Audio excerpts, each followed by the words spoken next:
So let me take a problem based on this. Let's see how we can apply this to problems, right? So let me take a question of this sort.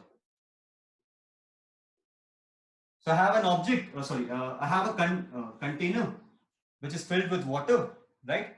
And this container is filled with water up to a height of, let's say, 12 centimeters, right? This container is filled with water up to a height of 12 centimeters, okay? And now there's a point object. Let's say there's a small object which is located at the bottom of this container. There's a small object which is located at the bottom of this container.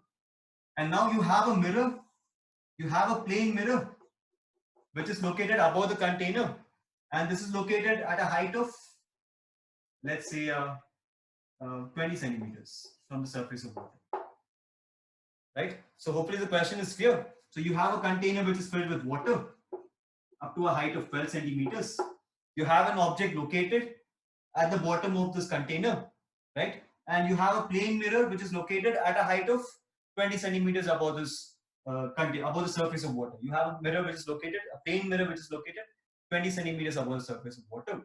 So what we'll be trying to now find out is, where will the image of OB form? Where will the image of OB form? Where will the image of OB form? Right? So if you remember, what kind of image will a plane mirror form?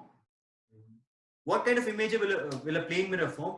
Your image will form your plane mirror will form a virtual image, and in a plane mirror, your object distance will be equal to image distance, right? But when you derive your plane mirror formula, that is when you had an object lying before a plane mirror, when we had drawn a ray diagram for that, was there any bending of rays in those ray diagram? No, all your rays were probably in a straight line, right?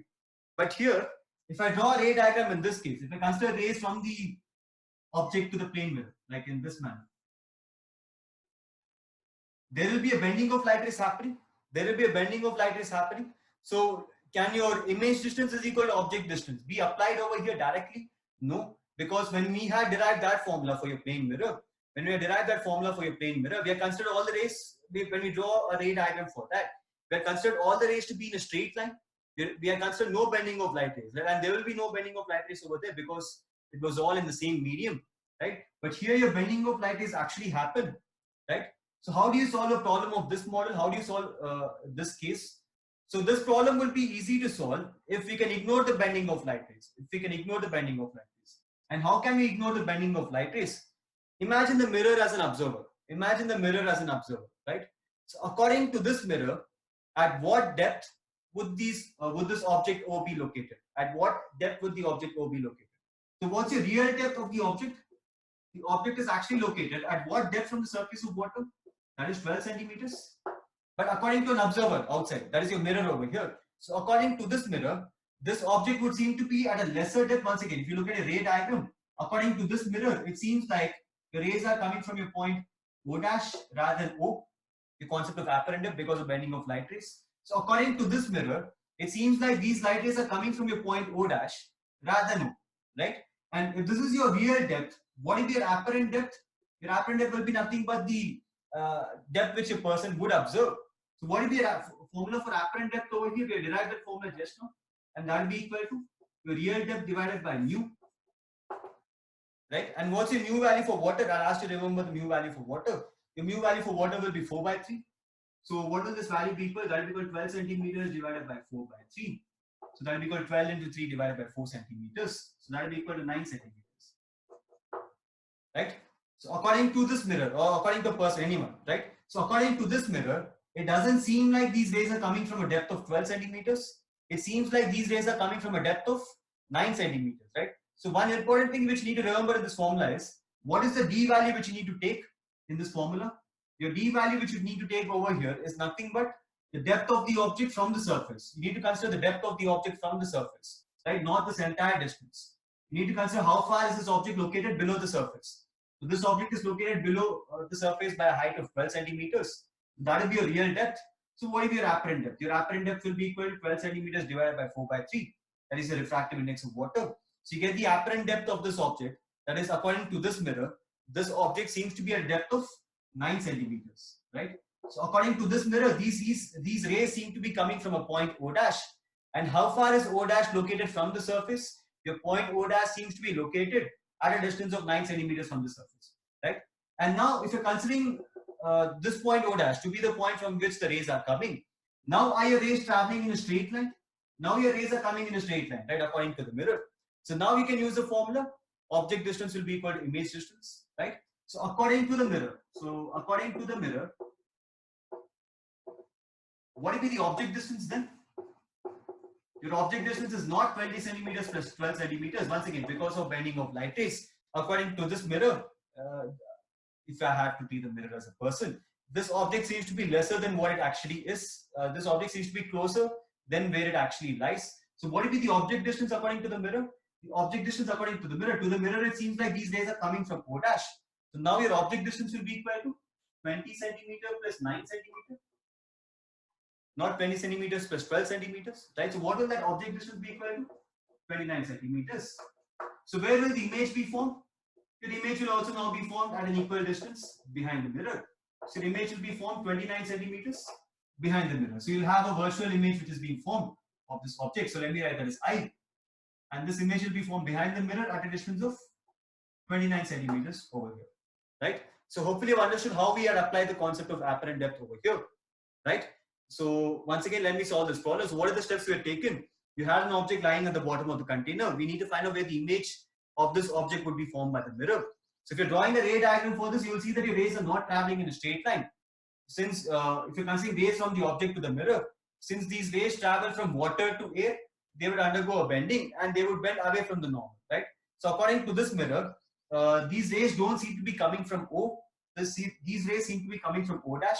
So we're finding out where O dash is actually located, and we're using the formula of apparent depth over there. O dash seems to be at a depth of d by mu, that is 12 centimeters divided by the refractive index of water. So this point, this object seems to be at a depth of 9 centimeters rather than at a depth of 12 centimeters, right? And then that will be your object distance. Now, so what will be your object distance? Rather than your object distance being 20 centimeters plus 12 centimeters, according to the mirror, it seems like the object is located at a distance of 20 centimeters plus 9 centimeters. So your object distance over here will be 29 centimeters. So where will the image be formed? The image will also be formed 29 centimeters behind the mirror, right? Let me tell you one more application of this. One more application of this will be a glass slab, right? You know what a glass slab is? A slab which is made of glass. And now imagine you're placing a glass slab on a notebook or on a textbook, right? And if you're looking at the text now, how will the text seem to be when you're looking at the glass slab?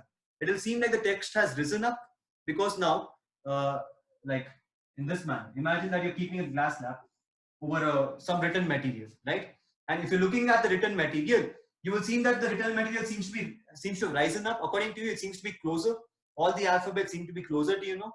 So once again, that's a concept of apparent depth, because now these objects, instead of lying at depth d, they will seem to be lying, all your text will seem to be lying at a depth of d by mu, right? So that's the concept over there. That's the concept which we need to take care over there, right? So this is one kind of problem which can be asked in apparent depth, right? Now let me take one more problem before I wind up today's session. And once again, the theory is fine, kind of easy to imagine.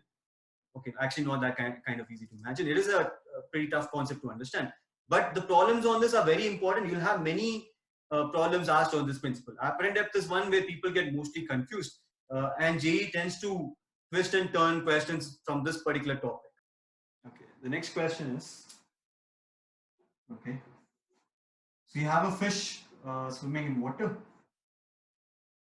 It's a very good diagram for a fish. And you have a bird which is obviously flying above water, right? And let's say that this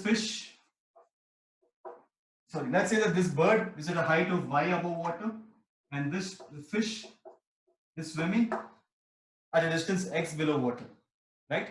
So the first question I want to ask over here, that will be a straightforward question, is at what distance does the fish appear to be from the bird? So according to the bird, what will be the distance of the fish from itself? At what distance will this bird appear this fish to be, right? So what will be your answer for that? Your refractive index of air is 1. Your refractive index of water, let me take it as mu only itself, right? We'll get the answer in terms of mu. So let me answer this question quickly. So according to the bird, what will be the distance of the fish from the bird? So at what depth is the fish located? Your fish is located at depth of x, right? And now your bird is observing the fish. So where is your observer? Your observer is in a rarer medium. The object is in a denser medium. So this object seems to be at a lesser depth than what it actually is, right? So where does the fish actually seem to be located? So your real depth over here is x. So what is your apparent depth? The apparent depth will be equal to x by mu. According to the bird, the fish seems closer to the surface than it actually is. So what will be the distance of the fish from the bird? The distance of the fish from the bird will be equal, if I directly have to write the answer, that will be equal to y plus x by mu. The distance of the fish from the bird is this distance is y, that distance will not change. But this distance will change according to the bird because the light rays are undergoing a bending over here, right? So this fish is actually located at depth x, but according to the bird, the fish appears to be closer now. So what will be the apparent depth? Your real depth is x over here. So your apparent depth will be equal to real depth divided by mu. So the distance of the fish from the bird seems to be y plus x by mu. Similarly, the other way around. At what distance? Distance of the bird from the fish now. What will be the distance of the bird from the fish? So you can tell me what will be the answer for this. Now who is your observer? Your observer is the fish now. Your fish is observing the bird. Your fish is able to observe the bird because light rays from the bird are reaching the fish. So now your observer is in a denser medium. The object is in a rarer medium, right? So will this bird appear to be at a lesser height or at a greater height? This bird will now appear to be at a greater height than what it actually is. So now the bird is actually at a height y, but according to the fish, the bird seems to be at a greater distance. The bird will appear to be at a greater distance. And what if your distance of the bird from the surface? The distance of the bird from the surface will now seem to be mu y, right? So what will be the distance of the bird from the fish? The distance of the bird from the fish over here will be equal to mu y plus x. Will be equal to mu y plus x, right? So I hope these two questions are pretty straightforward. I hope you understand why we have written the answer in this manner. Please let me know if you have any doubts in this. Please let me know if you have any doubts. You can type it in the chat, right? Now the third case which I want to discuss over here is, what if one of these objects were moving, right? So let me take the case of the bird to be moving. If your bird is moving with a velocity v, what will be the velocity of the bird? What will be the velocity of the bird according to the fish? If the bird is moving with the velocity v downwards. If it was moving horizontally, it will be the same only.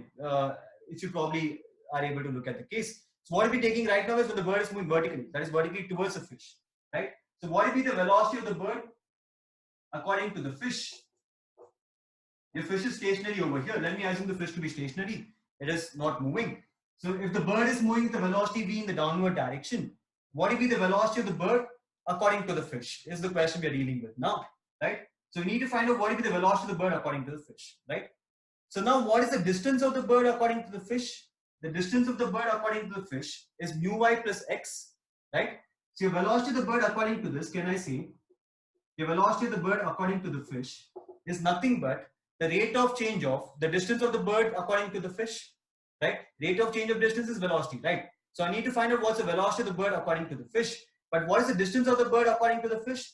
According to your fish, this bird is located at a distance of mu y plus x. So the rate of change of mu y plus x, the rate of change of the distance of the bird from the fish will be a velocity of the bird according to the fish, right? So we want to find out what the velocity of the bird according to the fish is. That should be equal to d by dt of mu y plus x.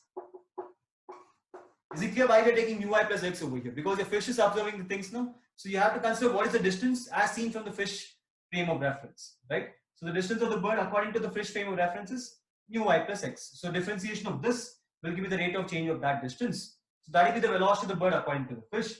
What is the differentiation of this? That will be equal to mu into, your mu is a constant, right? So it will be mu into dy by dt. Is y a constant or is y changing with time now? Your y is changing with time because your bird is moving, right? So your y will change with time over here. And what will be d by dt of x? Is your x changing over here or is your x constant? Your x is a constant because the fish is not moving. If you have a case where the fish is moving as well, I'll give you that question in the worksheet. You'll try to solve it. Then you'll take a value for dx by dt as well, right? But here your x is a constant because the fish is stationary. So what will be dx by dt? Or dx by dt will be equal to 0 only. So it's just mu into dy by dt. And what is dy by dt? Dy by dt is nothing but the actual velocity of the bird the actual rate of change of y, right? So dy by dt should be equal to v. So what will be the velocity of the bird according to the fish?